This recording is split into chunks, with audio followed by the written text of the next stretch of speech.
धन्य हो गए हैं, क्योंकि भगवान भाई सुबह से अमृत वेला यहाँ पहुँच गए हैं। मधुबन से जो आते हैं तो बहुत वाइब्रेशन हम लेते हैं, इसलिए जो 3 दिन आप यहाँ रहते हैं 3 दिन तक हमको यहाँ इतना वाइब्रेशन मिलते हैं, क्योंकि आप तो इतना बाबा का जो पॉइंट्स हैं, इतना विचार सागर मतन भी करते हैं, लिखते भी हैं, तो बाबा तो आपको इतना वरदान दिया है।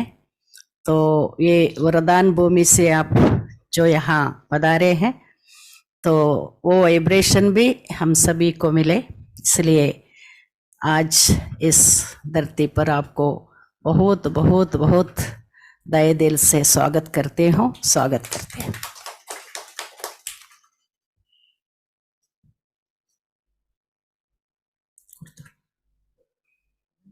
आप ध्यान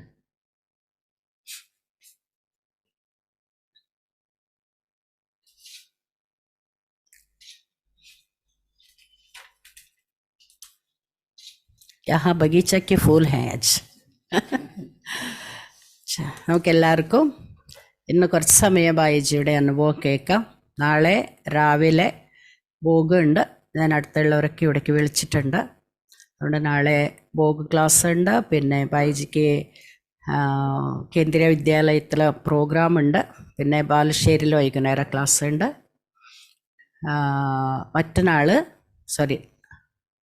നാളെ 26-ാം തീയതി ഇവിടെ ഫുൾ ബട്ടി ഉണ്ട്.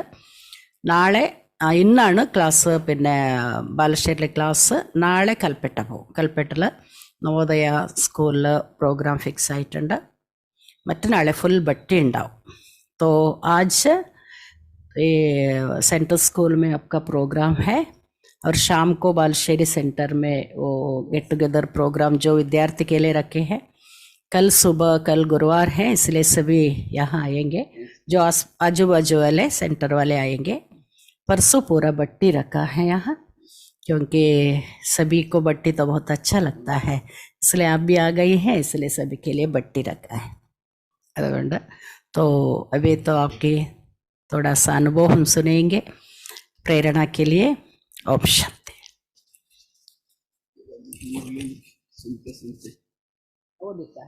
ये भाई जी का विशेषता है, अब देखा होगा. മുരളി കേട്ടുകൊണ്ടിരിക്കെ ഇങ്ങനെ എഴുതുന്നത് ബായിയുടെ വിശേഷത. ബാബയുടെ മിലനത്തിൽ നമ്മളതൊക്കെ കണ്ടിട്ടുണ്ടാവും അല്ലേ. ഈ ബായിജി का बहुत विशेषता है, सुनते ही वो लिखते हैं.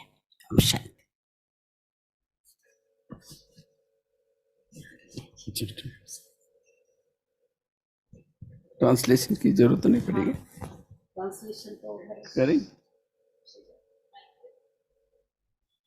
जरूरत है, क्योंकि सब गावा नहीं भी सुन रहे, अच्छा ऑनलाइन भी जा अच्छा रहे, अच्छा बहुत यूट्यूब से भी सुन रहे.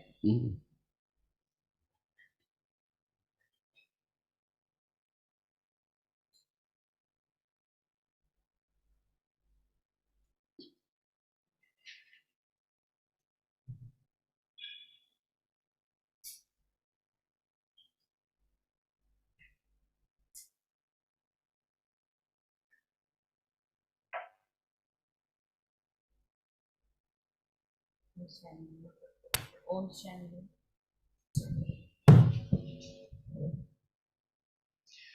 ओम शांति. आज की मुरली तो बहुत ही वंडरफुल थी. रोज सुनते रहो,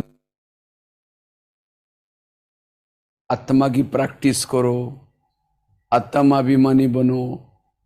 ये हमारे देवता बनने का सबसे महत्व का लेसन है. ഇന്നത്തെ മുരളി വണ്ടർഫുള്ളാണ്. ആത്മാന്ന് പ്രാക്ടീസ് ചെയ്യൂ, ആത്മാഭിമാനിയാകൂ. ഇത് ദേവതയാകാനുള്ള ഏറ്റവും ബേസിക് പ്രാക്ടീസാണ്. हमारी जीवन की सारी समस्याओं का जड़ है देह का भान. നമ്മുടെ ജീവിതത്തിന്റെ സർവ്വ പ്രശ്നങ്ങളുടെയും വേരെന്ന് പറയുന്നത് ദേഹബോധമാണ്. योग नहीं लगता, सहन नहीं होता, संस्कार नहीं बदलते, इन सब का कारण है हमारा खुद का देहभान. യോഗം കിട്ടുന്നില്ല, സഹിക്കാൻ പറ്റുന്നില്ല, സഹിക്കാനാവുന്നില്ല, സംസ്കാരം മാറുന്നില്ല. ഇതിൻ്റെയൊക്കെ കാരണം സ്വയം ദേഹബോധമാണ്. इसलिए जैसे अभी 18 जनवरी में भी बाबा ने शायद ब्रह्मा बाबा का एग्जाम्पल दिया था। बाबा ने 2 बातों का पुरुषार्थ किया। बाबा की एक डायरी मिली थी, उसके अंदर मैं आत्मा हूँ, यशोदा आत्मा है, नारायण आत्मा है, ये आत्मा है, ऐसे पूरा लिखा हुआ था। और दूसरा, बाबा ने रोज अपने इंद्रियों का दरबार लगाने का पुरुषार्थ। അതുകൊണ്ട് ജനുവരി 18-നും ബാബ മുരളിയിൽ നമുക്ക് അത് തന്നെയാണ് കാണിച്ചു തന്നത്. ബ്രഹ്മബാബയുടെ ഡയറി കിട്ടിയിരുന്നു, അത് മുഴുവൻ എഴുതിയിട്ടുണ്ടായിരുന്നു, ഞാൻ ആത്മാ, യശോദ ആത്മാ. ആ ഡയറി മുഴുവൻ ഇത് തന്നെയാണ്. പ്ലസ് ദിവസവും ബാബ തന്റെ കർമ്മേന്ദ്രിയങ്ങളുടെ ദർബാർ വിളിക്കുമായിരുന്നു. अगर दुनिया के शास्त्र इकट्ठे करो, ग्रंथ इकट्ठे करो, धार्मिक किताबें इकट्ठे करो, एक बहुत बड़ा पहाड़ बन जाएगा, लेकिन उसे हुआ कुछ नहीं। जो जो शास्त्र पढ़ते रहे, भक्ति करते रहे, नीचे उतरते गए, आखिर परमात्मा को आना पड़ा। और परमात्मा ने आकर के एक ही शब्द बताया, बच्चे तुम आत्मा हो। और इसी एक आत्मा के लेसन से आज हमारे अंदर जो भी विकार है उसके ऊपर जीत प्राप्त करके हम देवी देवता बनते हैं। ഈ ലോകത്തിലെ സർവ്വശാസ്ത്രങ്ങളൊക്കെ നിങ്ങൾ ഒന്നിച്ചോളൂ, വലിയ വലിയ പർവ്വതം പോലെ ഒരു വലിയ മലയായി മാറും. പക്ഷെ അതിലൂടെ യാതൊരു മാറ്റവും സംഭവിച്ചില്ല. പക്ഷെ ബാബ തന്ന ഒരേ ഒരു പോയിന്റ്, ഞാൻ ആത്മാ. മക്കളെ, നിങ്ങൾ ആത്മാക്കളാണ്. ആ ഒറ്റ പ്രാക്ടീസിലൂടെ നമ്മുടെ വികാരങ്ങൾ കുറഞ്ഞു, നമ്മൾ ദേവത ആയിക്കൊണ്ടിരിക്കുകയാണ്. क्योंकि विकारों पर जीत प्राप्त करने के लिए ये आत्मा का ही लेसन सबसे महत्व का है। കാരണം വികാരങ്ങളെ ജയിക്കാൻ ആത്മാ എന്ന ലെസനാണ് ഏറ്റവും അധികം സഹായിക്കുന്നത്. और जिन्होंने इस आत्मा अभिमानी के तरफ ध्यान नहीं दिया, उनके जीवन में समस्या और प्रॉब्लम्स है। ആരാണോ ആത്മാഭിമാനികൾ ലെസൺ പ്രാക്ടീസ് ചെയ്യാത്തത്, അവരുടെ ജീവിതത്തിലെ പ്രശ്നങ്ങളാണ്. क्योंकि जब तक आत्मा के दीपक जागृत नहीं होंगे, तब तक हमारे अंदर जो विकारों का अंधकार है वो समाप्त नहीं होगा। നമ്മുടെ ഉള്ളിൽ ആത്മാ എന്നുള്ള സ്മൃതി ഉണരും വരെ അന്ധകാരം, വികാരങ്ങളുടെ അന്ധകാരം അവസാനിക്കില്ല. इसलिए देखो, अभी भी रामलला का ये प्रतिष्ठा करने के लिए मोदी जी ने क्या बोला, उसके लिए सभी को क्या करना पड़ेगा, दिवाली मनानी पड़ेगी, सभी को एक एक दीपक जलाना पड़ेगा। നോക്കൂ, ഇപ്പോ മോദിജി രാമക്ഷേത്രത്തിൽ പ്രതിഷ്ഠ നടത്തിയപ്പോഴും എന്താ പറഞ്ഞേ? ദീപാവലി ആഘോഷിക്കണം, ഓരോരുത്തരും ഓരോ ദീപം തെളിയിക്കണം. जब तक दीपक नहीं जलेंगे तब तक लक्ष्मी नारायण धरती पर नहीं आएंगे। ദീപം തെളിയുന്നത് വരെ ലക്ഷ്മി നാരായണൻ ഈ ഭൂമിയിൽ വരില്ല. राम राज्य नहीं आएगा, രാമരാജ്യം വരികയുമില്ല. इसलिए जैसे जिस घर में लाइट नहीं होती, कई दिनों से अंधेरा है, उसके अंदर भूत रहते, एक भूत, दूसरा भूत, तीसरा भूत, पूरा बंगला भूत बंगला बन जाता है। ഏത് വീട്ടിലാണ് വിളക്ക് കത്താത്തത്, അവിടെ ഒരു ഭൂതം, 2 ഭൂതം, അങ്ങനെ അത് ഭൂതബംഗ്ലാവായി തീരും. इसी तरह इस शरीर में आत्मा की लाइट कम होती गई, फिर काम का भूत, क्रोध का भूत, लोभ का भूत, सारे भूत आए और हर इंसान का शरीर भूत बंगला बना हुआ है। അതുപോലെ ഈ മനുഷ്യരുടെ ഉള്ളില് ആത്മദീപം അണഞ്ഞപ്പോ കാമത്തിന്റെ ഭൂതം, ക്രോധത്തിന്റെ ഭൂതം, അങ്ങനെ എല്ലാ ഭൂതവും വന്ന് മനുഷ്യ ശരീരം മുഴുവൻ ഭൂതബംഗ്ലാവായി തീർന്നു. किस समय कौन सा भूत जागृत होगा कोई भरोसा नहीं है। ഏത് സമയത്ത് ഏത് ഭൂതം ഉണരും എന്നൊരു വിശ്വാസമില്ല. और भूतों को भगाने के लिए लाइट जला दो। जब तक पहले जमाने में गांव गांव में भूत रहते थे, लेकिन आजकल नाम निशान खत्म हो गया क्योंकि लाइट हो गई। इसी तरह शरीर रूपी घर में जब तक आत्मा का दीपक जागृत नहीं करेंगे, तब तक ये विकारों के भूत नहीं भागेंगे। ഇങ്ങനെയാണോ ഗ്രാമത്തിൽ ലൈറ്റ് ഇല്ലാത്ത സമയത്ത് എല്ലായിടത്തും കുറെ ഭൂതങ്ങൾ ഉണ്ടായിരുന്നു. ഇപ്പൊ ഗ്രാമം ലൈറ്റ് കൊണ്ട് നിറഞ്ഞപ്പോ ഭൂതങ്ങളെല്ലാം ഓടിപ്പോയി. അതുപോലെ ശരീരത്തിന്റെ ഉള്ളിലും ആത്മദീപം തെളിയുന്നത് വരെ ഭൂതങ്ങൾ നിറഞ്ഞിരിക്കും. പക്ഷെ ആത്മദീപം തെളിയുന്നതോടുകൂടി എല്ലാ ഭൂതങ്ങളും ഈ ശരീരം വിട്ടുപോകും. इसलिए बाबा कहते बच्चे यही प्रैक्टिस करो, इसी प्रैक्टिस से ही कर्मातीत बनेंगे, बाप समान बनेंगे, गुणवान बनेंगे, देवी देवता बनेंगे। അതുകൊണ്ടാണ് ബാബ പറയുന്നത്, കുട്ടികളെ ഇതേ പ്രാക്ടീസ് ചെയ്യൂ, ഇതിലൂടെ നിങ്ങൾ ആത്മ കർമാതീതരാകും, ഗുണവാനാകും, ദേവി ദേവതയാകും. इसलिए अगर हमें पुरुषार्थ करना है, हमें संस्कारों को परिवर्तन करना है, विकारों को परिवर्तन करना है, ये आत्म अभिमानी का लेसन बहुत जरूरी है। അതുകൊണ്ട് നമുക്ക് പുരുഷാർത്ഥം ചെയ്യണം, കർമാതീതരാകാൻ, നമുക്ക് ദേവീ ദേവതയാകാൻ, സംസ്കാരങ്ങളെ പരിവർത്തനപ്പെടുത്താൻ ആത്മാഭിമാനി, ആത്മാ എന്ന പ്രാക്ടീസ് വളരെ അത്യാവശ്യം. जो स्वयं को भूल जाता है, खुद को भूल जाता है, खुदा भी भूल जाता है, बाबा भी उसे भूल जाता है. ആരാണ് സ്വയം മറക്കുന്നത്? അവരെ ഭഗവാനും മറക്കുന്നു. इसलिए दादी जानकी जी भी हर क्लास में कहती थी, मैं कौन और मेरा कौन.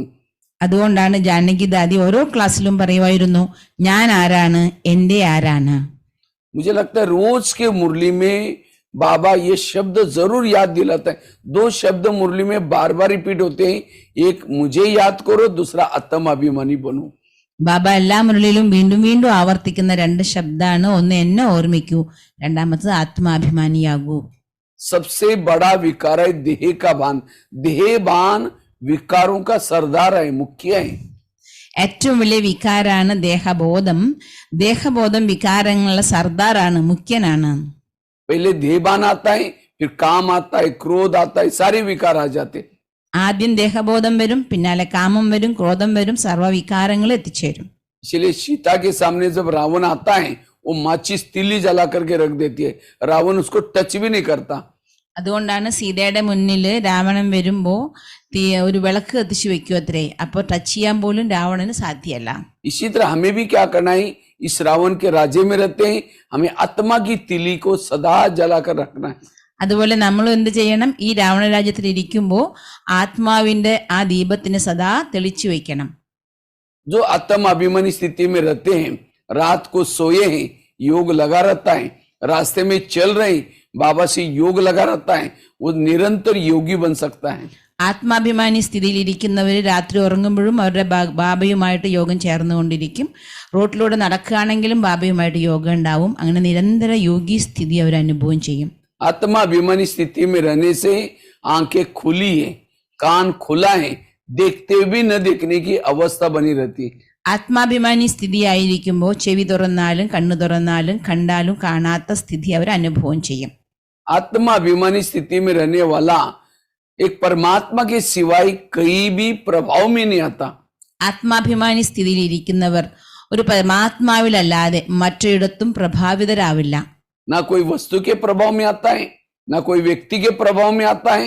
और इसीलिए बाबा कहते बच्चे, तुम्हें इस संसार से बुद्धि का एक निकालना है, वैरागी बनना है, नष्ट मोहा बनना है. ये आत्म अभिमानी का पाठ पक्का करो. വസ്തുവിലും പ്രഭാവിതരാവില്ല, വ്യക്തിയിലും പ്രഭാവിതരാവില്ല. അതുകൊണ്ടാണ് ബാബ പറഞ്ഞത്, ഇവിടെ ഇരിക്കുമ്പോഴും ബുദ്ധിയോഗം ഇവിടെ വെക്കരുത്, പരിധിയില്ലാത്ത വൈരാഗ്യാവൂ, ബാബയിൽ മാത്രം വെക്കൂ. जो आत्म अभिमानी स्थिति में रहता है, उसकी सारी इंद्रिया उसके वश में रहती है. ആത്മാഭിമാനി സ്ഥിതിയിലിരിക്കുന്ന കുട്ടികളുടെ സർവ്വ ഇന്ദ്രിയങ്ങളും അവരുടെ കയ്യിൽ നിയന്ത്രണത്തിലായിരിക്കും. वाणी में बल आता है, दृष्टि में बल आ जाता है. വാക്കുകളിൽ ശക്തി വരും, ദൃഷ്ടിയിൽ ശക്തി വരും. जैसे राम और रावण का युद्ध चलता है, राम रावण का एक सिर काटता है, कट तो जाता है, दोबारा जुड़ जाता है, फिर दूसरा काटता है, फिर जुड़ जाता है. आखिर राम परेशान हो गए.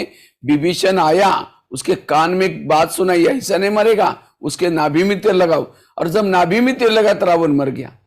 എങ്ങനെയാണോ രാമരാവണ യുദ്ധത്തില് രാമൻ രാവണന്റെ ഓരോ തല മുറിക്കും വിച്ഛേദിക്കുമ്പോഴും ഒന്നുപോയാൽ വീണ്ടും അത് ജോയിൻ ചെയ്യും. അങ്ങനെ നിരന്തരായി രാമൻ പരവശനായപ്പോ വിഭീഷണൻ വന്ന് രാമന്റെ ചെവിയിൽ പറഞ്ഞു കൊടുത്തു, നാഭിയിലേക്ക് നീ അമ്പെയ്യൂ, അപ്പോഴേ മരിക്കുള്ളൂ. നാഭിയിൽ അമ്പെയ്തോടുകൂടി എല്ലാ തലകളും മുറിഞ്ഞുപോയി.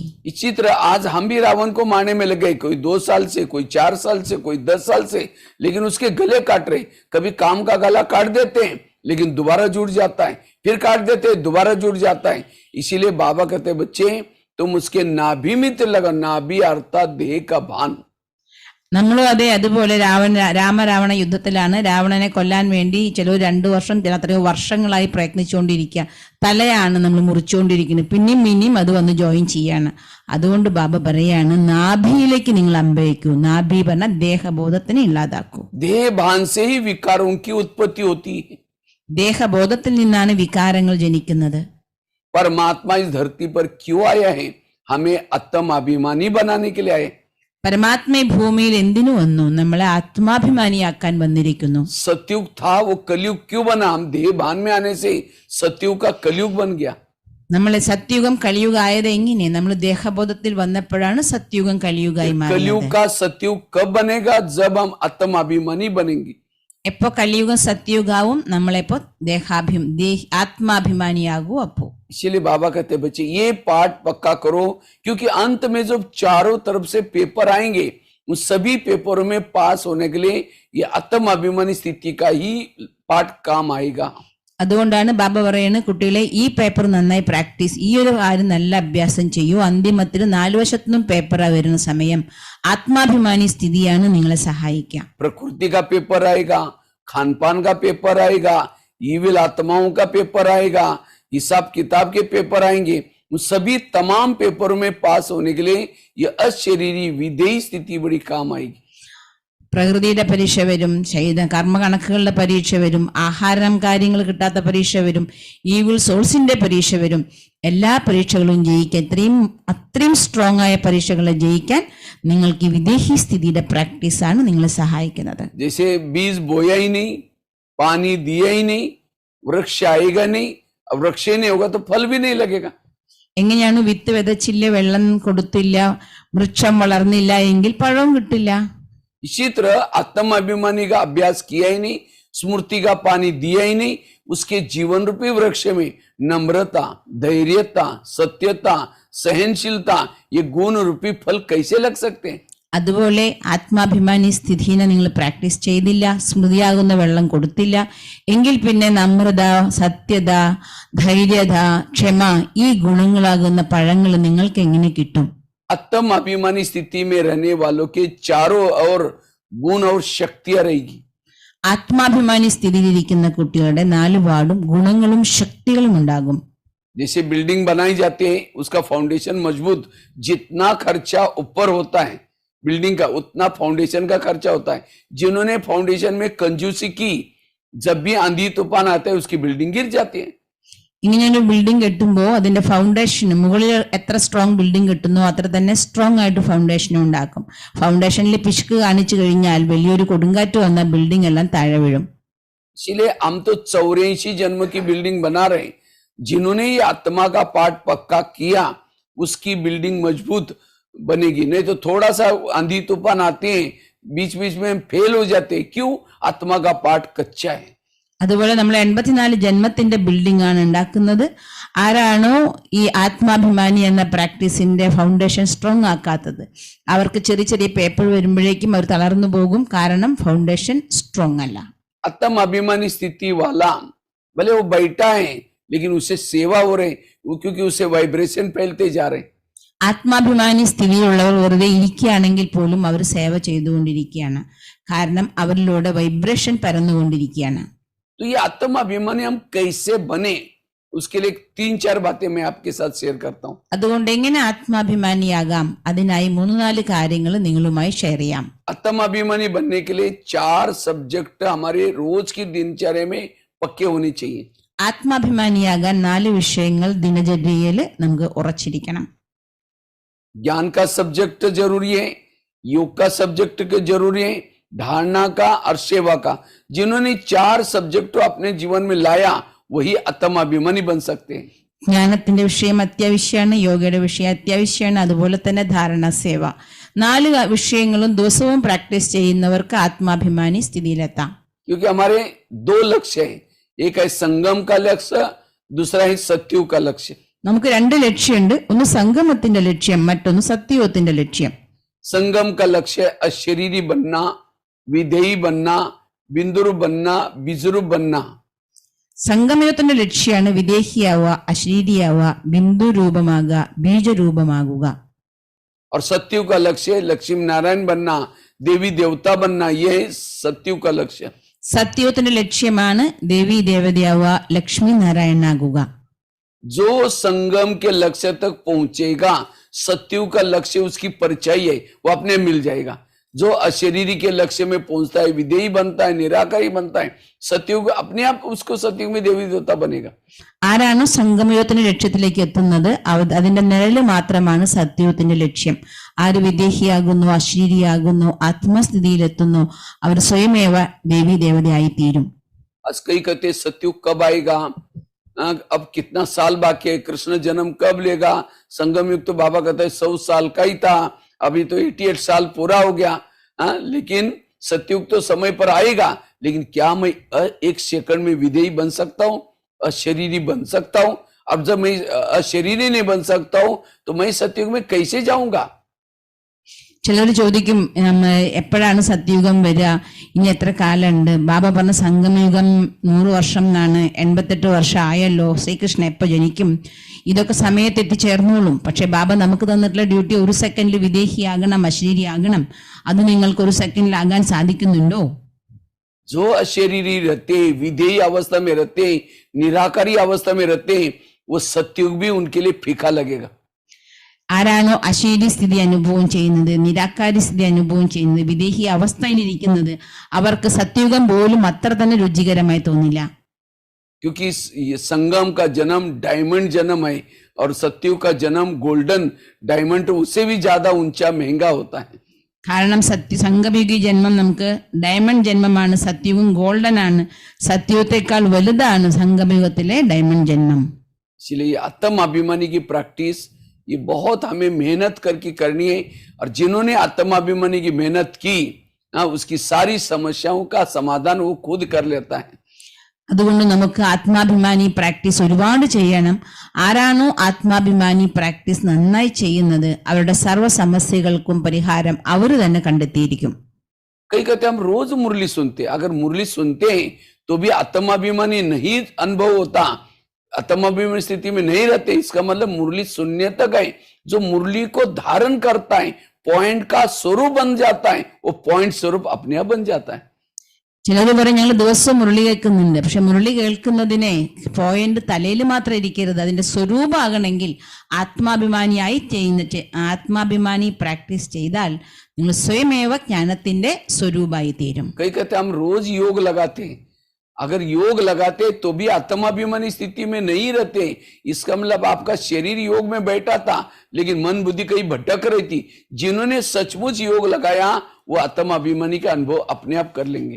ചിലർ പറയും ഞങ്ങൾ ഒരുപാട് യോഗ ചെയ്യും, പക്ഷെ യോഗയിൽ നിങ്ങളുടെ ശരീരം ഇരിക്കുന്നുണ്ട്, പക്ഷെ മനസ്സ് ആത്മാഭിമാനി സ്ഥിതിയിൽ അല്ലെങ്കിൽ ബുദ്ധി അലഞ്ഞുകൊണ്ടിരിക്കും. അതുകൊണ്ട് ആരാണോ യോഗ ചെയ്യുന്നത് അവർ സ്വയമേവ ആത്മാഭിമാനി അനുഭവത്തിനെ അനുഭവിക്കും. कई कहते हम जब से ज्ञान में आए, खान पान की धारणा, पवित्रता की धारणा, सारी मेरी धारणा है। अगर धारणा है तो भी आत्माभिमानी स्थिति में नहीं है, मतलब धारणा आपकी दिखावटी है, असली धारणा नहीं है। ചിലർ പറയും ഞങ്ങൾ ജ്ഞാനത്തിൽ വന്ന അന്ന് മുതൽ പവിത്രമായി ജീവിക്കുന്നുണ്ട്, ഭോജനം ശുദ്ധാണ്, പക്ഷെ ധാരണയുണ്ട്.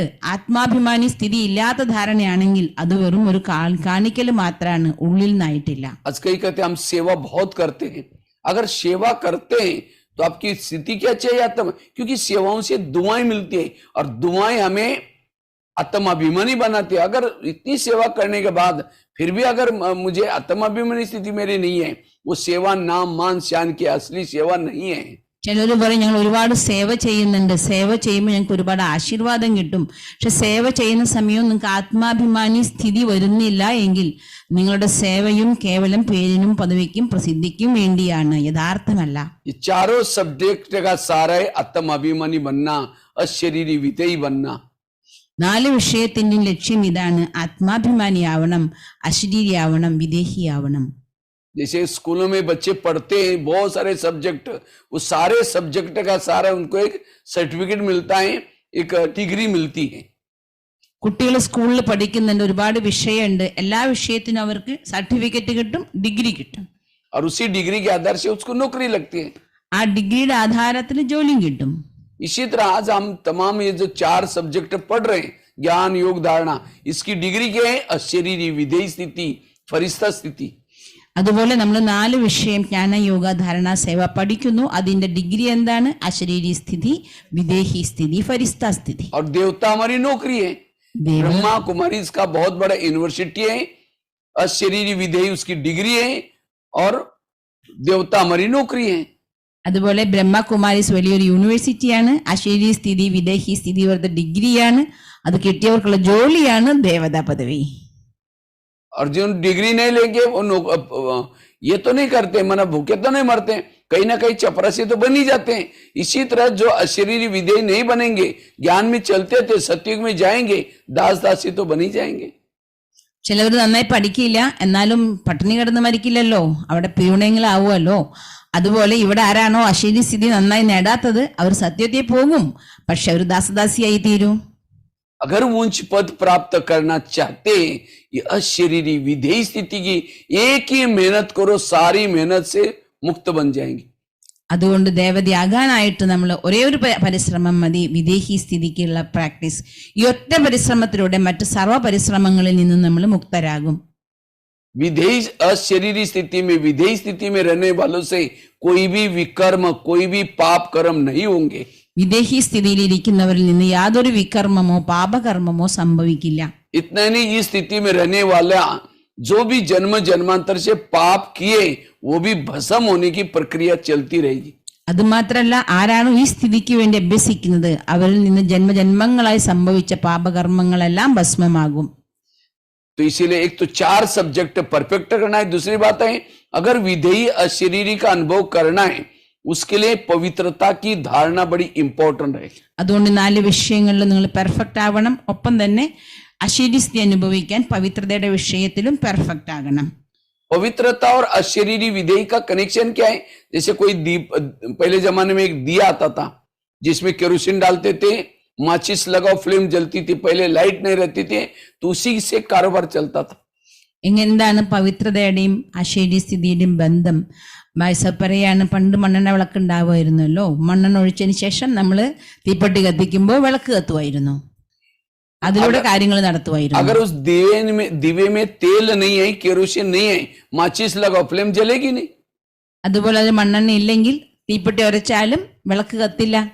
इसी तरह योगी भी एक प्रकार का दिया है. अगर योगी के चारों तरफ बैकग्राउंड बनाओ, एक दिया है और इसके अंदर तेल है पवित्रता. जितना जिस योगी के अंदर पवित्रता है, कहने की भी जरूरत नहीं, मैं आत्मा हूं, अपने आप सोल कॉन्शियस का अनुभव होगा. അതുപോലെയാണ് നിങ്ങൾ യോഗ ചെയ്യാൻ വേണ്ടി എന്തെല്ലാം രീതിയിലുള്ള സെറ്റപ്പ് ഒക്കെ തയ്യാറാക്കിയാലും പവിത്രതയാകുന്ന എണ്ണയില്ല എങ്കിൽ നമുക്ക് യോഗ കിട്ടില്ല. പവിത്രത ആകുന്ന എണ്ണയുണ്ടെങ്കിൽ ആത്മാന്ന് പ്രാക്ടീസ് ചെയ്യേണ്ട പോലും വരില്ല, സ്വയമേവ അതങ്ങ് ആ യോഗയില് മുഴുകും. जितनी पवित्रता क्वालिटी वाली है, मनसा वाचा कर्मना, उतना यहाँ फ्लेम जलती रहेगी, आत्मा का दीपक जलता रहेगा. എത്രത്തോളം പവിത്രതയുടെ ക്വാളിറ്റി മനസ്സാ വാച കർമ്മണ കൂടുതലാകുന്നു, അത്രത്തോളം ആത്മാവാകുന്ന ദീപം സദാ കത്തിക്കൊണ്ടിരിക്കും. इसलिए बाबा ने आते ही पहले दिन कहा कि बच्चे तुम्हें पवित्र जरूर रहना है. അതുകൊണ്ടാണ് ബാബ വന്ന ഉടനെ ആദ്യം തന്നെ പറഞ്ഞത്, മക്കളെ നിങ്ങൾ തീർച്ചയായും പവിത്രരാകണം. अच्छा, दिए के अंदर केवल तेल है, लेकिन बीच में बाती नहीं है, तो भी दीपक नहीं जलेगा. അഥവാ വിളക്കിലെ എണ്ണയുണ്ട്, തിരിയില്ല വിചാരിക്കൂ, എന്നാലും വിളക്ക് കത്തില്ല. क्योंकि बाती का काम क्या करता है? नीचे जो तेल है वो फ्लेम तक पहुंचाने का काम करता है. തിരി എന്താ ചെയ്യുക? താഴത്തെ എണ്ണേനെ മുകളിൽ ഫ്ലെയിം വരെ എത്തിക്കുക എന്നുള്ള പണിയാണ്. इसी तरह हमारे शरीर में पवित्रता है, लेकिन हम स्मृति में नहीं रहते. अब परम धाम जाना है, ऊपर जाना है, बाबा को मुझे यह बुद्धि, जितना बुद्धि ऊपर लगेगी हमारे शरीर की पवित्रता ऊपर जाएगी, आत्मा तक पहुंचेगी. इसी आत्मा का दीपक जलेगा. അതുപോലെ നമ്മുടെ ഉള്ളിൽ സ്മൃതി ഉണ്ടാവണം. സ്മൃതിയാണ് തിരി. ഞാൻ ആത്മാവാണ്, പരന്താമത്തിൽ പോകണം, ബാബയെ കാണണം. ആ സ്മൃതികളിലൂടെയാണ് താഴെയുള്ള മണ്ണെണ്ണ, അതായത് പവിത്രതയുടെ ശക്തി പരമാത്മാവിൽ പോയി അനുഭൂതി എത്തിക്കുന്നത്. जैसे फ्लेम का भोजन है केरोसिन, इसी तरह आत्मा का भोजन है पवित्रता. जितना हम आत्मा तक पवित्रता पहुंचाते हैं, उतना आत्मा का दीपक जागृत रहता है. എങ്ങനെയാണോ ആ ഫ്ലെയിം ഉണ്ടാകുന്നതിന്റെ ഭോജനമാണ് മണ്ണെണ്ണ, അതുപോലെ ആത്മാവിന്റെ ഭോജനമാണ് പവിത്രത. എത്രത്തോളം പവിത്രായിരിക്കുന്നു അത്രത്തോളം മനസ്സും ബുദ്ധിയും ഭഗവാനിൽ എത്തിച്ചേരും. इसलिए पवित्रता से ही सोल कॉन्शियस बनेंगे. അതുകൊണ്ട് പവിത്രതയിലൂടെയാണ് നമുക്ക് ആത്മബോധം ഉണരുന്നത്. तीसरी बात है, अगर आत्माभिमानी बनना है, 7 स्वरूपों का अभ्यास करने की जरूरत है. മൂന്നാമത്തെ കാര്യം, ആത്മാഭിമാനിയാകാൻ 7 സ്വരൂപം അഭ്യസിക്കണം. 7 स्वरूप. आत्मा के मूल 7 गुण है: शांत स्वरूप, आनंद स्वरूप, शक्ति स्वरूप, प्रेम स्वरूप, पवित्र स्वरूप, सुख स्वरूप. ये 7 स्वरूपों को जितना बढ़ाते जाएंगे आप अपने दिनचर्या में, उतना आप ऑटोमेटिकली सोल कॉन्शियस बनेंगे. 7 സ്വരൂപങ്ങൾ, ആത്മാ സ്നേഹസ്വരൂപം, പവിത്ര സ്വരൂപം, അങ്ങനെ 7 ഗുണങ്ങളുടെ 7 സ്വരൂപം എത്രത്തോളം വർദ്ധിപ്പിക്കുന്നു അത്രത്തോളം നിങ്ങൾ സോൾ കോൺഷ്യസിലേക്ക് എത്തിച്ചേരും. मैं ये कोई क्लास नहीं करा रहा हूं, लेकिन मैंने अपने जीवन में आत्माभिमानी बनने के लिए क्या क्या किया था वो बातें आपको इसके साथ शेयर कर रहा हूँ। ഞാൻ നിങ്ങളോട് ക്ലാസ് എടുക്കൊന്നുമല്ല കേട്ടോ. എന്റെ ജീവിതത്തിൽ ആത്മാഭിമാനിയാകാൻ ഞാൻ എന്തൊക്കെ പ്രാക്ടീസ് ചെയ്തു അത് നിങ്ങളോടും ഷെയർ ചെയ്യുന്നു എന്ന് മാത്രം. क्योंकि मैं इस ज्ञान में बहुत ही स्ट्रगल से 11 साल के बाद स्कूल भी नहीं गए थे। 11 साल के बाद स्कूल में गए, पहले दिन टीचर ने 5वीं कक्षा में बिठाया, घर वालों ने मना किया तो मैं रद्दी से डायरी ला करके पानी से धुलाई करके फिर लिखता था। ഞാൻ വളരെ കഷ്ടപ്പെട്ടിട്ടാണ് ഈ ജ്ഞാനത്തിലെത്തിയത്. 11 വയസ്സ് വരെ ഞാൻ സ്കൂളിൽ പോയിട്ടില്ല. 11 വയസ്സിന് ശേഷം സ്കൂളിൽ കൊണ്ടുപോയപ്പോൾ എന്നെ 5ാം ക്ലാസ്സിൽ കൊണ്ടിരുത്തി. വീട്ടുകാരാണെങ്കിൽ സ്കൂളിൽ പോകാൻ സമ്മതിക്കില്ലായിരുന്നു. അപ്പൊ ഡയറി ഇല്ലാത്തത് കൊണ്ട് പഴയ എഴുതിയ ഡയറിനെ വെള്ളത്തിൽ നനച്ചിട്ട് എല്ലാം എഴുത്ത് കളഞ്ഞ് ഉണക്കി അങ്ങനെയാണ് ഞാൻ എഴുതി പഠിച്ചത്. क्योंकि घर वालों ने मना किया था, अपने पैसे ने नहीं जाना। मैंने कहा कोई बात नहीं, तो मैं रद्दी से डायरी ला करके धुलाई करके लिखता था। एक दिन उसी रद्दी में ब्रह्मा कुमारी का किताब मिला। അങ്ങനെ ഞാൻ ഈ പഴയ സ്ഥലങ്ങളുണ്ടല്ലോ കച്ചറ വിൽക്കുന്നതിൽ നിന്ന് ബുക്ക് വാങ്ങിയിട്ട് ആ ഡയറി കഴുകിയിട്ട് എഴുതിയിട്ട് പൈസ ഇല്ലാത്തതുകൊണ്ട് പഠിക്കാൻ പോകണമെന്ന് വീട്ടുകാർ പറഞ്ഞപ്പോഴും കുഴപ്പമില്ല, ഞാൻ ഇങ്ങനെ ബുക്ക് ഉണ്ടാക്കിക്കോളാം എന്ന് എഴുതി പഠിച്ചിരുന്നു. അങ്ങനെ ആ കച്ചറയിൽ നിന്ന് വാങ്ങിയ ഒരു ബുക്കിലാണ് ബ്രഹ്മകുമാരിസിന്റെ നോളജും എനിക്ക് കിട്ടിയത്. और उसके बाद उस किताब के और एड्रेस था, उसके ऊपर पत्र लिखा और किताबें मंगवाई। അതിലപ്പോൾ ആ അഡ്രസ്സ് ഉണ്ടായിരുന്നു. ആ അഡ്രസ്സിലൂടെ ഞാൻ മറ്റ് ബുക്കുകളും ചോദിച്ചു. और उसके बाद फिर ऐसे ही उस किताब के अनुसार पढ़ाई करता था। लेकिन जिस समय बड़े शहर में भी पढ़ने के लिए गए, वहीं ब्रह्मा कुमारी की पाठशाला मिली। അങ്ങനെ ആ പുസ്തകം അനുസരിച്ചാണ് ഞാൻ ജ്ഞാനം പഠിച്ചത്. പിന്നെ എപ്പോഴാണ് സിറ്റിയിൽ ഞാൻ പഠിക്കാൻ പോയത്, അവിടെ ബ്രഹ്മകുമാരി സെന്റർ ഉണ്ടായിരുന്നു, അവിടെ പഠിക്കാൻ തുടങ്ങി. पाठशाला में मैं पहले दिन गया था तो वहाँ मुरली चल रही थी, जैसे आज चली ना, बच्चे तुम आत्मा की प्रैक्टिस करो, तुम आत्मा हो। मुझे लगा यहाँ का मूल लेसन आत्मा का। मैं बाहर गया और अपने हाथ पर भी लिख करके रखा उसी दिन, मैं आत्मा हूँ। അപ്പൊ അന്ന് സിറ്റിയിലേക്ക് പാഠശാലയിൽ പോയ അന്ന് മുരളി നടക്കുകയായിരുന്നു. അപ്പൊ മുരളിയിൽ പറഞ്ഞിട്ടുണ്ടായിരുന്നു ഞാൻ ആത്മാവാണെന്ന് മക്കളെ പ്രാക്ടീസ് ചെയ്യൂ എന്ന്.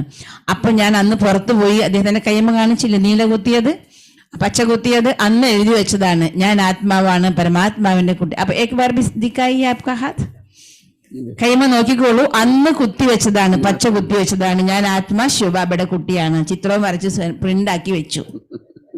इसी में भी लिखा हुआ, दोनों हाथ में भी लिखा हुआ है। രണ്ട് കൈമിൽ അത് എഴുതി വെച്ചിരിക്കുകയാണ്. कहा मैं एक बार ड्रेस डाल दिया, फटने तक निकालता भी नहीं था। 6-6 महीना स्नान भी नहीं करते थे, ऐसे परिवार में रहते थे। लेकिन देखो ये आत्मा की प्रैक्टिस करने से आज बाबा ने कहा मधुबन में महारते तक पहुंचा है। तो इसलिए मैं क्लास नहीं कर रहा हूं, लेकिन ये आत्म अभिमानी की प्रैक्टिस से जीवन में चमत्कार कर सकते हैं आप। നോക്കി നോക്കൂ, എന്റെ ജീവിതം 6 മാസം കുളിക്ക പോലും ഇല്ല, വസ്ത്രം മാറുന്ന പണി പോലും ഇല്ല. അങ്ങനെയുള്ള സാഹചര്യത്തിലാണ് ഞാൻ ജനിച്ചത്. പക്ഷേ ഈ ആത്മാഭിമാനി എന്നൊറ്റ പ്രാക്ടീസ് ഇന്ന് എന്നെ മധുബനത്തിലെ മഹാരഥികളുടെ കൂട്ടിലേക്ക് मैं 2 शब्द भी किसी को नहीं बोल सकता था। 2 शब्द मेरे को कोई जब मैं शुरू में ज्ञान में आया था तो बहने कही, मैं बोला मेरे अपने से नहीं होगा। लेकिन ये आत्मा की प्रैक्टिस, आज कितनी सारे स्कूल कॉलेज में लिखने का इतना सारा इतने क्लासेस ले, कहाँ जेल में कैदियों को पढ़ाने का काम कर रहे हैं।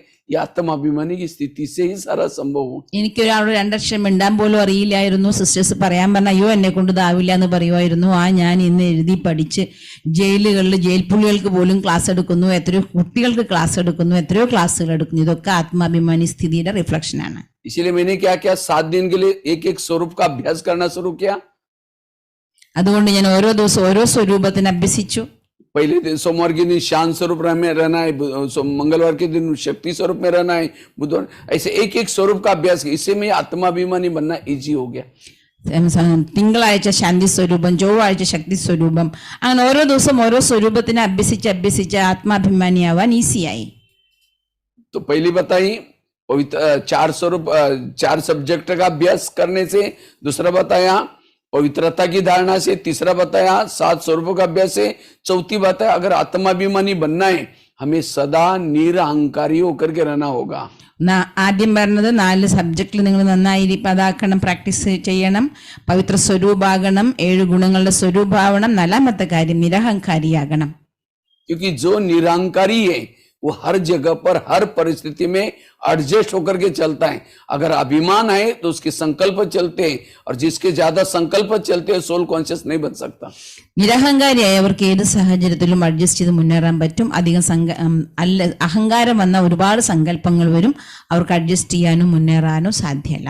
इसलिए ब्रह्मा बाबा अंतिम समय शरीर छोड़ते छोड़ते 3 बातें बोल के गए, बच्चे निराकारी बनो, निर्विकारी बनो, निरहंकारी बनो। അതുകൊണ്ടാണ് ബ്രഹ്മബാബ അന്തിമ സമയത്ത് ശൈലി ഉപേക്ഷിക്കുമ്പോൾ 3 കാര്യങ്ങൾ പറഞ്ഞു. നിരഹങ്കാരിയാകൂ, നിർവികാരിയാകൂ, നിരാകാരിയാകൂ. इसलिए जो निरहंकारी है वो निराकारी बनेगा, निराकारी वाला निर्विकारी बनेगा. कनेक्शन है, ये साइकिल चलता है इसका. അതുകൊണ്ട് നിരഹങ്കാരിയാരോ നിരാകാരിയാവോ, നിരാകാരി നിർവികാരി, ഇത് സൈക്കിളാണ്. इसलिए कोई भी प्रकार का, कोई कलाओं का, विशेषताओं का क्योंकि देने वाला कौन है? सब बाबा है. जैसे अभी भी स्लोगन था ना, मैं बोलने से, मैं कहने से क्या होता है? राय भी पहाड़ बन जाता है. तेरा कहने से बाबा कराता है, बाबा ने कराया तो पहाड़ भी क्या हो जाएगा? राय बन जाएगा. അതുകൊണ്ട് നമുക്ക് അഹങ്കാരരുത്. ഞാൻ ഏത് വിശേഷതയും കലയുണ്ടെങ്കിലും അതിന്റെ അഹങ്കാരരുത്. ഇന്ന് വെറുതെ സ്ലോഗനും പറഞ്ഞില്ലേ, നിന്റെ എന്ന് പറഞ്ഞാൽ മഞ്ഞാകും, പഞ്ഞിയാകും, എന്റെ എന്ന് പറഞ്ഞാൽ അത് മലയായി മാറും. इसलिए ये निरहंकारी स्थिति हमारे, क्योंकि मेरे पास जो कला है, मेरे पास जो विशेषता है, ये सब बाबा ने मुझे दी हुए, मेरा कुछ भी नहीं है. കാരണം എന്റെ അടുത്ത് എന്ത് കലയുണ്ടോ വിശേഷതയുണ്ടോ ഇതെല്ലാം തന്നെ ബാബ എനിക്ക് തന്നതാ, മറ്റൊന്നുമല്ല. जैसे मैंने अपना अनुभव सुनाया, कहा मैं 6 महीना स्नान भी नहीं कर, और आज बाबा ने कहा इतने सारा, कहा क्लासेस कराने का. अगर मैं सोची कि वाह मैं कितनी अच्छी क्लासेस करा, तो मैं अपने को समझा तो भगवान भाई तुम तो हिंदी भाषा भी नहीं जानते थे, कुछ नहीं जानते थे. ये सब बाबा ने तो तुम्हारे पर इतना उपकार किया, अपना नाम ही दिया और भगवान ने अपना भाई बनाया, तुम्हारा कुछ नहीं है. വയസ്സ വിചാരിക്കത്തില്ലേ, 6 മാസം കുളിക്കാതെ വസ്ത്രം പോലും മാറ്റാതെ അക്ഷരാഭ്യാസം പോലും ഇതായിരുന്ന ഞാന് ആത്മാഭിമാനി പ്രാക്ടീസ് ചെയ്യുന്നതിലൂടെ ഭഗവാൻ എന്തെല്ലാം അനുഗ്രഹം കൊണ്ട് വർഷിച്ചു. ഒന്ന് സ്വന്തം പേര് തന്നെയാക്കി, സഹയോഗിയാക്കി, ഇത്രയും ക്ലാസ്സുകൾ എളിപ്പിക്കുന്നു, ഇത്രയും ജ്ഞാനത്തിന്റെ പ്രവാഹം, ഇത്ര ഉയർന്ന പദവി, ഇതെല്ലാം ഭഗവാൻ കൊടുത്ത് ഭഗവാന്റെ സഹോദരൻ തന്നെയാക്കി മാറ്റി. इसलिए अभिमान की चीज का, अब देखो चद्दर किसी और ने ला कर दिया है, मुरली कोई और प्रिंट करता है, पोस्ट कोई और करता है. जो हम खाना खा रहे, जिसे हम बोल रहे ताकत, वो भोजन कोई और ला कर देता है. संदली किसी ने और दे दिया है, लाइट की ये सब कितनी सहयोग है. हम कुछ नहीं कर रहे, कराने वाला बाबा है. तो इसलिए ഒന്ന് ആലോചിച്ച് നോക്കി, ഈ ആരോ കൊണ്ടുവന്നതാണ്, മുരളി എവിടെയോ പ്രിന്റ് ചെയ്തു, പോസ്റ്റ് ആരോ കൊണ്ടുവന്നു, ഇവിടെ നമ്മളിലെത്തി, ആഹാരം ആരോ ഉണ്ടാക്കി, ഗതി ആരോ ഉണ്ടാക്കി, അതിന്റെ ഇടയിൽ നമ്മൾ ഇന്ന് മുരളി കേൾക്കുന്നു. അതിലിപ്പോ എന്താ നമുക്ക് അഹങ്കരിക്കാനുള്ളത്? ഇതെല്ലാവരുടെയൊക്കെ സഹയോഗം കൊണ്ടാണ് എല്ലാ കാര്യവും നടക്കുന്നത്.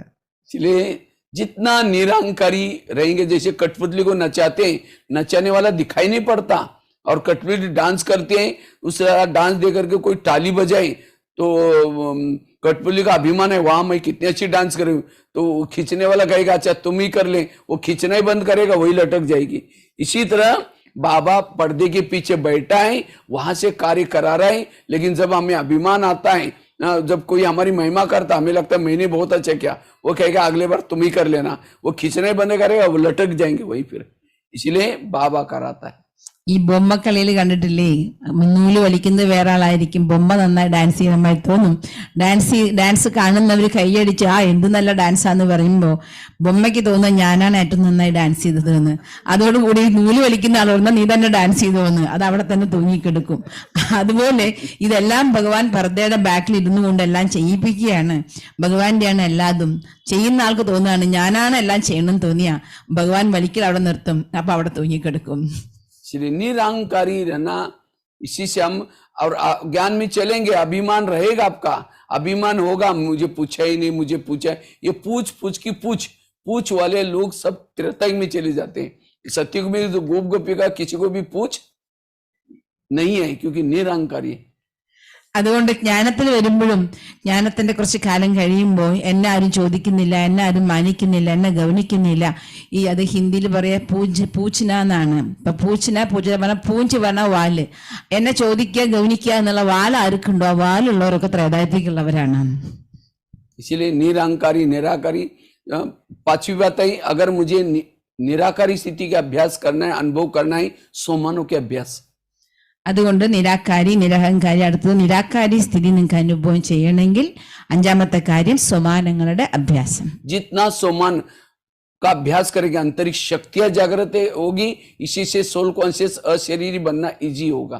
എത്രത്തോളം സമാനം പ്രാക്ടീസ് ചെയ്യുന്നു അത്രത്തോളം ആന്തരിക ശക്തികൾ ഉണരും. അതിലൂടെ നിരാകാരി സോൾ കോൺഷ്യസ് പ്രാക്ടീസ് വരും. छठी बात आई, विधि पूर्वक योग करने से सोल कॉन्शियस बनेंगे, अशरीरी विधेयी बनेंगे, आत्मिक स्थिति का अभ्यास अनुभव होगा. ആറാമത്തെ കാര്യം, വിധിപ്രകാരം നിങ്ങൾ യോഗ ചെയ്തു കഴിഞ്ഞാൽ സോൾ കോൺഷ്യസ് വരും, നിരാകാരി സ്ഥിതി जैसे എത്തിച്ചേരും. मोबाइल को चार्जिंग में लगाते हैं, अगर उसको विधि से नहीं लगाएंगे मोबाइल की बैटरी चार्ज नहीं होगी.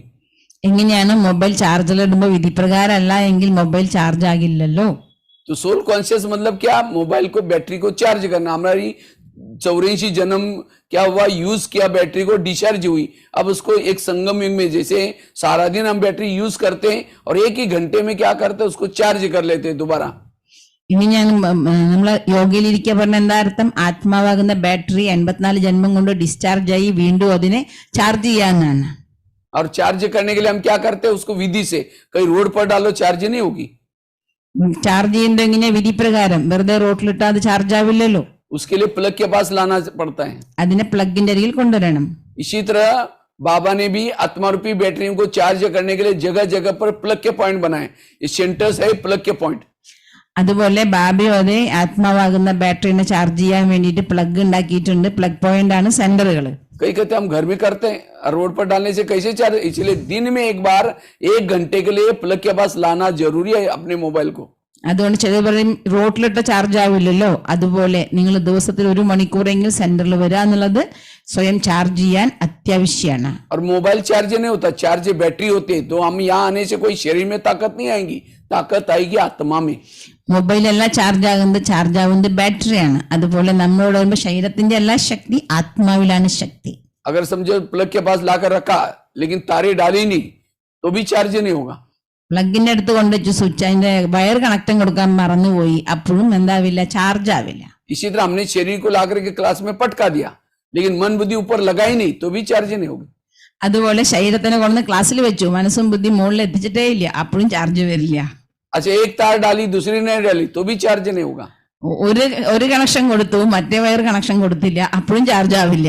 इसी तरह हमने मन लगाई बुद्धि नहीं लगाई तो भी नहीं होगा, तो भी आत्मिक स्थिति नहीं बनेगी. മനസ്സ് വെച്ച് ബുദ്ധി ഇല്ല, അപ്പോഴും നിങ്ങൾക്ക് ആത്മീയ സ്ഥിതി കിട്ടില്ല. अच्छा, दोनों तारे डाली लेकिन बाजू का बटन रात भर बंद था तो भी चार्ज नहीं होगा. രണ്ടും പ്ലഗിൽ കറക്റ്റായി കയറ്റി, പക്ഷെ സ്വിച്ച് ഓൺ ചെയ്തില്ല, അപ്പോഴും ചാർജ് ആവില്ല. इसी तरह हम यहाँ करके बैठे, मन बुद्धि लगाई लेकिन स्मृति का स्विच आ पाई, कुछ सोचा ही नहीं, हाँ मुझे कौन मिला है क्या. इसलिए जितनी स्मृति गहरी उतना योग गहरा. അതുപോലെ തന്നെ നമ്മൾ യോഗയിൽ ഇരുന്നു മനസ്സും ബുദ്ധിയും വെച്ചു, പക്ഷെ ആരെ കിട്ടി, ആരാണ് പഠിപ്പിക്കുന്നത്, അത്ര സ്മൃതികളൊന്നും ആഴത്തിൽ പോയില്ലെങ്കിൽ അനുഭൂതി ഉണ്ടാവില്ല. എത്ര ആഴത്തിലുള്ള സ്മൃതി അത്ര ആഴത്തിലുള്ള അനുഭൂതി. अच्छा, स्विच चालू किया, तारे डाली लेकिन कभी तार प्लग में डाल रहे, फिर निकाल रहे, डाल रहे, निकाल रहे, डाल रहे, निकाल रहे, चार्ज ही नहीं होगा.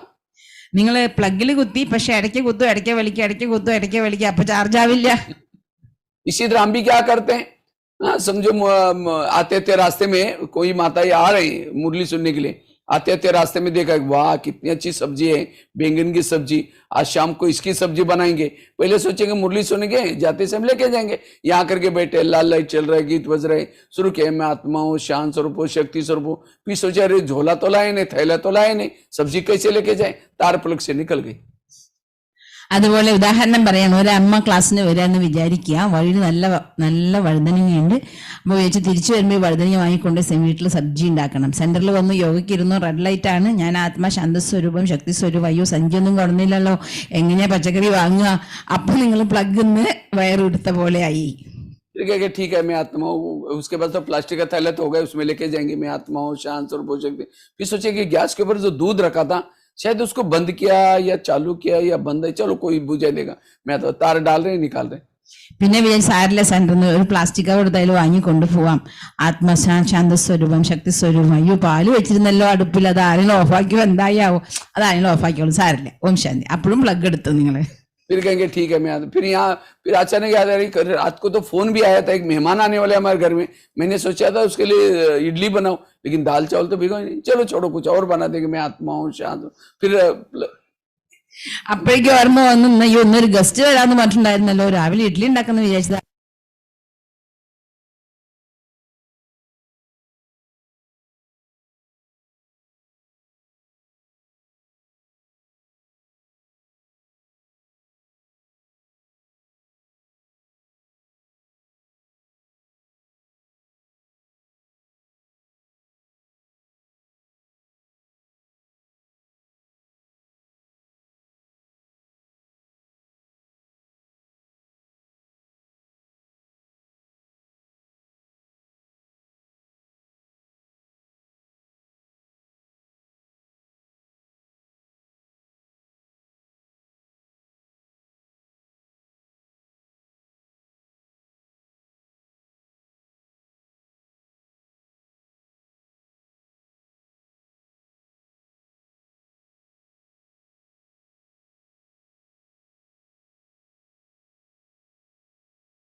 है, किसी की स्कूटी है, किसी का हेवी भारी छोटी मोटी गाड़ी है, तो हमें किसी को देखना है।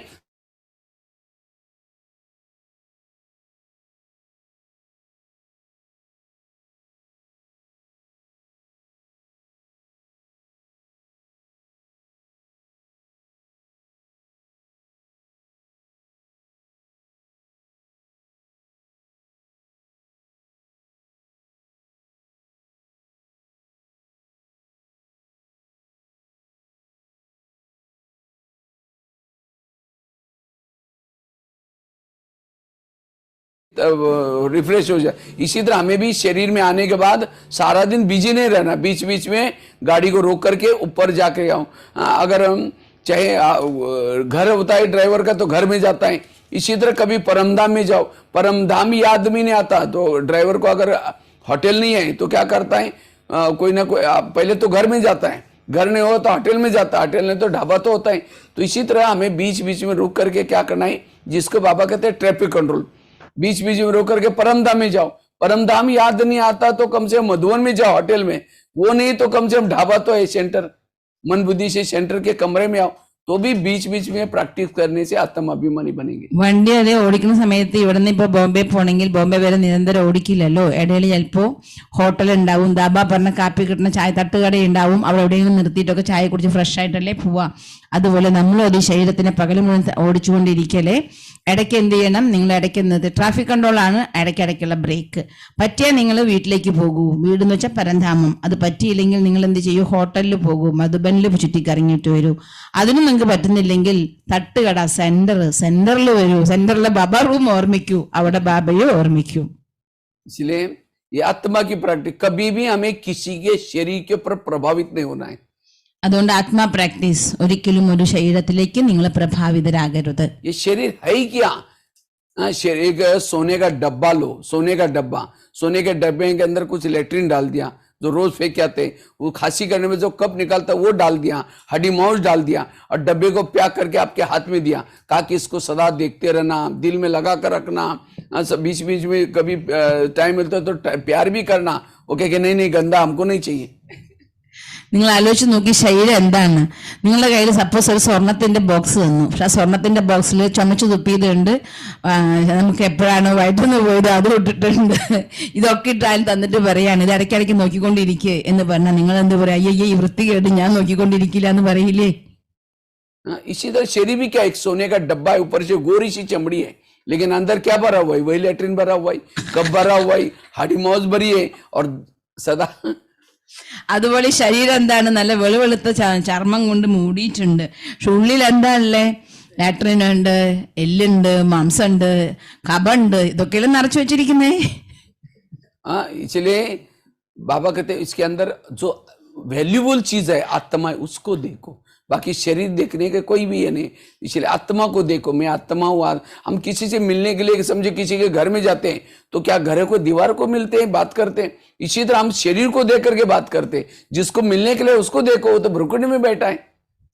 അതുപോലെ ഇതിൻ്റെ ഉള്ളിലും അമൂല്യമായ വസ്തുവാണ് ആത്മാ, വജ്രം. അതിനെ നോക്കൂ. ഒരു വീട്ടിലൊരാളെ കാണാൻ പോയി നമ്മൾ ചുമര് നോക്കിയാലല്ലോ സംസാരിക്കുക, അവിടെ ആരാണോ അമൂല്യമായ വ്യക്തികൾ അവരോട് സംസാരിക്കും. അതുപോലെ ഈ ശരീരത്തിനെ നോക്കാതെ ഇതിൻ്റെ ഉള്ളിൽ ഇരിക്കുന്ന ആത്മാവിനെ നോക്കി സംസാരിക്കൂ. क्योंकि आत्मा याद रहने से, मैं आत्मा, तो ऑटोमेटिकली परमधाम याद आता है, बुद्धि हमेशा परमधाम में जाएगी। और इसलिए ये बाबा कहते हैं ये प्रैक्टिस करो, इससे आप निर्भय बनेंगे, सहनशील बनेंगे, सब कुछ हो जाएगा। അതുകൊണ്ടാണ് ബാബ പറയുന്നത്, ബച്ചി ഇതിൻ്റെ ഉള്ളിരിക്കുന്ന ആത്മാവിനെ നോക്കൂ, ആത്മാന്ന് പ്രാക്ടീസ് ചെയ്യൂ, നിർഭയരാകും, സർവ്വതും സംഭവിക്കും. जैसे कोई मूर्तियां बनाते, आजकल गणेश की मूर्ति, दुर्गा की मूर्ति कैसे बनाते हैं, पहले तो ढांचा बनाया जाता है, बांस का ढांचा बना करके उसके ऊपर घास बांधते हैं, घास बांध करके क्या करते हैं, उसके ऊपर मिट्टी में पानी डाल करके उसका कीचड़ बना करके ऊपर लगाते हैं, फिर आकार करते हैं, फिर उसके बाद क्या करते हैं, उसको पेंटिंग करते हैं, कपड़े पहनाते हैं, श्रृंगार करते हैं, हो गई मूर्ति। മൂർത്തി ഉണ്ടാക്കുന്നത് എങ്ങനെയാണ്, ആദ്യം എന്ത് ചെയ്യും, ഒരു അതിൻ്റെ അച്ചുണ്ടാക്കും, പിന്നെ അതുകൊണ്ട് വൈക്കോൽ കൊണ്ട് പൊതിയും, പിന്നെ മണ്ണിൽ വെള്ളമൊക്കെ ചേർത്ത് കുഴച്ച് അതിനുള്ളിൽ ഒഴിക്കും, പിന്നെ അതിനെ ഷൈപ്പാക്കിയതിന് ശേഷം വസ്ത്രാലങ്കാരം ആഭരണങ്ങളൊക്കെ അലങ്കരിക്കും, അപ്പൊ മൂർത്തിയായി തീർന്നു. इसी तरह शरीर क्या है, एक हड्डियों का ढांचा है, उसके ऊपर क्या है, बहुत सारी नसें, जैसे घास बांधे यहाँ नसें, बहुत सारी नसें क्यों आई, क्योंकि खून मांस चिपकेगा ही नहीं। और उसके ऊपर क्या हुआ है, खून और मांस ये मिला करके उसको चिपकाए हुआ है। और ऊपर पेंटिंग क्या है, काला पेंटिंग, पीला पेंटिंग। अब कोई काली मूर्ति हो अंदर, ऊपर पेंटिंग, तो चाहे पीली हो, अंदर तो वही मिट्टी है। तो इसीलिए कोई गोरा हो काला हो, अंदर वही हड्डी मांस है। അതുപോലെ ശരീരം ഇങ്ങനെ ഉണ്ടാക്കിയിരിക്കുന്നത് മണ്ണിനെ കുഴച്ചു വെച്ചിരിക്കുകയാണ്. ഇതിൽ വൈക്കോൽ എന്താണ്, നാടിഞരമ്പുകൾ, അതിലൂടെ ബ്ലഡ് ഒഴുകുകയാണ്. അതിന്റെ ഉള്ളില് ആ ഷേപ്പിലെ മണ്ണെന്താണ്, മാംസവും രക്തവും കൂടെ കുഴച്ചിട്ടാണ് ഈ മാംസം ഉണ്ടാക്കിയിരിക്കുന്നത്. അതിന്റെ മുകളിൽ വളരെ ഭംഗിയുള്ള വെള്ളയോ കറുപ്പോ എന്തെങ്കിലുമൊക്കെ തുണി, അതായത് ചർമ്മമുണ്ട്. അതിനുള്ളിൽ എന്താ ഉള്ളേ, അതേ എല്ല്, അതേ മാംസമാണ്. പക്ഷെ അതിൻ്റെ ഉള്ളിലിരിക്കുന്നത് ആരാണ്, എല്ലാവരും. അത് മഞ്ഞയായാലും വെളുത്തതാണെങ്കിലും കറുപ്പാണെങ്കിലും തുണിയാണ് അതൊക്കെ. അതിൻ്റെ ഉള്ളിലിരിക്കുന്ന ആത്മ എല്ലാവരുടെ ഒരുപോലെയാണ്. जिसका शरीर आकर्षित होता है उसका बिना चमड़ी वाला शरीर देखो, उसके ऊपर मक्खियां बैठ रहे, खून बह रहे, बिल्कुल आपको नफरत। इसी तरह में शरीरों के भान से मुक्त होकर के ये आत्मा की प्रैक्टिस जितना करेंगे उतना हम मायाजीत बन सकते, विकारोजीत बन सकते हैं। इसलिए ये प्रैक्टिस हमें करनी है. ആരാണോ നിങ്ങൾ ആകർഷിക്കുന്നത് അവരുടെ ശരീരത്തിന്റെ മേല് തൊലിയില്ലാതെ ഈ ചറുത്തുകൊണ്ടിരിക്കുന്ന മാംസം, ബ്ലഡ് ഒളിച്ചുകൊണ്ടിരിക്കുന്ന ശരീരത്തിനെ നിങ്ങൾ ഓർത്തു കഴിഞ്ഞാൽ പിന്നെ നമ്മൾ ഒരിക്കലും അതിലേക്ക് ആകർഷിക്കപ്പെടില്ല. അതുകൊണ്ട് ഈ ഒരു പ്രാക്ടീസ് നന്നായി ചെയ്യൂ. അതിലൂടെ ആത്മാഭിമാനി സ്ഥിതി നിങ്ങൾക്ക് എത്തിച്ചേരാൻ സാധിക്കും. ഓം ശാന്തി. पहली बात सुनाई, ആദ്യം പറഞ്ഞത് എന്തായിരുന്നു? 4 सब्जेक्ट को पक्का करना. दूसरी बात बताई, 4 विषय, पवित्रता की धारणा. तीसरी बताई 7 स्वरूपों का अभ्यास. ഗുണങ്ങളുടെ സ്വരൂപം, निरहंकारी बनना. നിരഹങ്കാരിയാവണം. उसके बाद അഞ്ചാമത്തത് വിധിപൂർവം യോഗ ചെയ്യണം, सोमानों के अभ्यास. സമാനങ്ങൾ അഭ്യസിക്കണം. 7 സ്വരൂപം നാലാമത്തതായിരുന്നു. उसके बाद गाड़ी को गैरेज में लगाने की വണ്ടിനെ ഗ്യാരേജിൽ പ്രാക്ടീസ് ചെയ്യണം. 7 बातें. और एक संकल्प, जितना कम चलाएंगे तब भी आत्माभिमानी बन सकते. जितना आपके संकल्प कम, पॉजिटिव, समर्थ, उतना सोल कॉन्शियस. നിങ്ങളുടെ സങ്കല്പം എത്ര കുറച്ചാകുന്നോ, പോസിറ്റീവ് ആകുന്നോ, ശ്രേഷ്ഠമാകുന്നോ, അത്രത്തോളം സോൾ കോൺഷ്യസ് ഈസി ആയിരിക്കും. अगर ये अभ्यास करेंगे तो आत्मा की प्रैक्टिस होगी. आत्मा अभी एक बार ये दीपक जग गया तो उसके बाद आपको योग लगाना बहुत ईजी है. आत्माभिमानी वाला कर्म योगी रह सकता है, देह बाने वाला कर्म योगी नहीं रहेगा. तो ये प्रैक्टिस करनी है. ओके, ओम शांति. അതുകൊണ്ട് ആത്മാഭിമാനി കർമ്മയോഗിയായിരിക്കും. അവരുടെ ദീപം തെളിഞ്ഞുകൊണ്ടിരിക്കും. അവനൊരു പ്രാവശ്യം ഈ ദീപം തെളിഞ്ഞു കഴിഞ്ഞാൽ കർമ്മയോഗിയാവാൻ സാധിക്കും.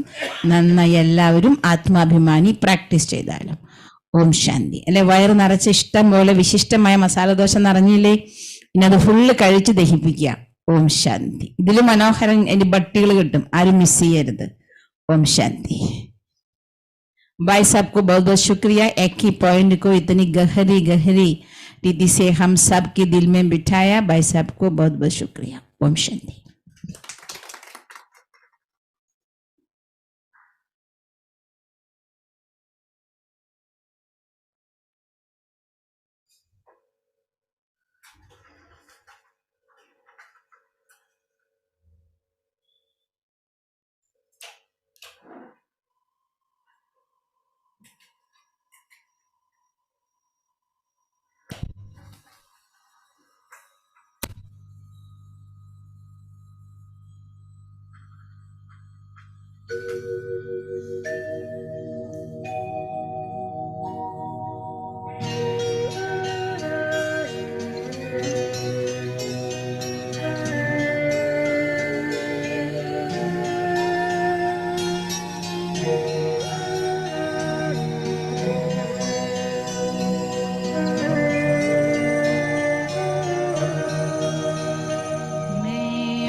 मन बुद्धि संस्कार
शक्ति भरा हर गुण मेरा, शक्ति भरे घर में बसेरा, शक्ति सागर की पहचान हूँ।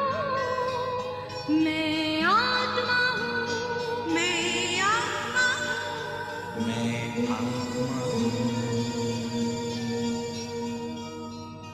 मुझ में भरे हैं गुण अपार, गुण सागर ने किया श्रृंगार, गुणों का मैं करती दान हूँ।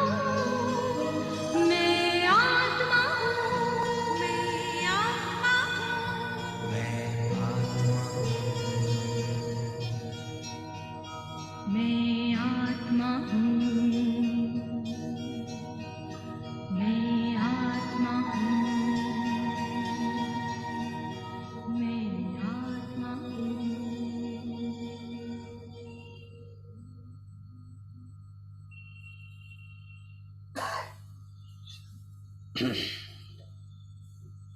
ഓം ശാന്തി. ആദ്യം ഓഫീസിൽ പോകുന്നവർ ആദ്യം വന്നോളൂ, പ്രസാദം വാങ്ങിച്ചു.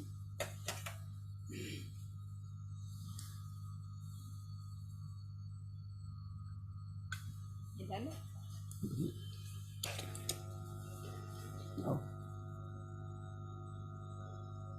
बालू भाई. हाँ, इनको तो पक्का हम इनके साथ वो बीच में गए थे, याद है।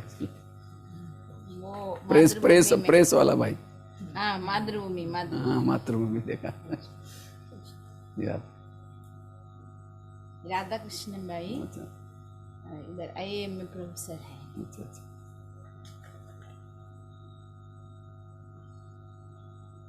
प्रेमन भाई उनका अपना प्रेस है. अच्छा अच्छा। आनंद भाई कस्टम्स का कमिश्नर है.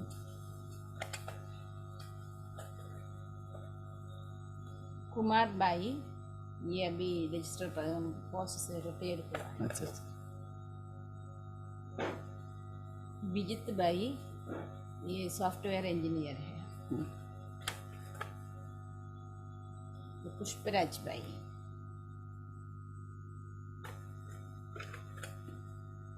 मोहन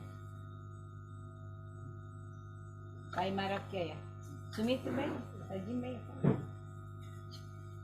ये सुमित भाई कोचिन से इधर आया है आपसे मिलने. आज बाबा ने ड्रामा अच्छा कोचिन का अच्छा भाई, अच्छा अच्छा। जो चलो, ऑफिशियल बहुत पर्पस अच्छा। के लिए आया है एशियनेट में. चलो, अच्छी सेवा बात कर, है, मीडिया बढ़िया। वाले भाई. हाँ, बहुत पावरफुल अच्छा क्लास है ये आज का, जो बहुत इतना करो, बाकी कुछ करने की जरूरत नहीं। ठीक है। ये सज्जिन भाई इधर का सर. हाँ, मेरे को वेलकम करने के लिए आए थे वेलकम सर। करने के लिए. हाँ, सब में आते हैं. निवा निंगल वहाँ अम्मा मरवा. ऑनलाइन वालों को सब कहीं यहाँ से खिला लेते सबको, ऑनलाइन वाले सब. ऑनलाइन എല്ലാവർക്കും കിട്ടിയില്ലേട്ടോളി. വിലാസിനി സിസ്റ്റർ ये तो नर्सिंग प्रोफेसर था. कुमार भाई का युद्ध. अच्छा अच्छा। ये सरस्वती माता रिटायर्ड टीचर है. इनका पूरा फैमिली ज्ञान में है. अच्छा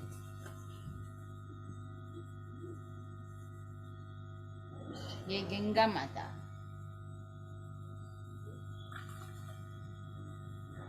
ये जया बहन, ये तंगा सिस्टर, वो भी रिटायर्ड प्रोफेसर है. अच्छा अच्छा। सब अच्छे टीचर्स ज्यादा, प्रेस वाले ज्यादा ही यहाँ। ये वसंदा सिस्टर, जो ऑनलाइन में ज्ञान सुन के अभी बाबा की अच्छा, क्लास अच्छा, में अच्छा। रोज आना शुरू किया. सभी ऑनलाइन वाले बाकी है, सभी को मुंह खोलो तो हाँ करके डाल देंगे मुंह में, ऑनलाइन तो लेकिन बीच बीच में आते रहना। ऑनलाइन में वर्षा भी फिर ऑनलाइन से मिल जाएगा फिर, इसीलिए बीच बीच में क्लास में भी आते रहना यहाँ. कल सब ये हम होंगे. हाँ, बहुत अच्छा, ठीक है, ओके, बाय.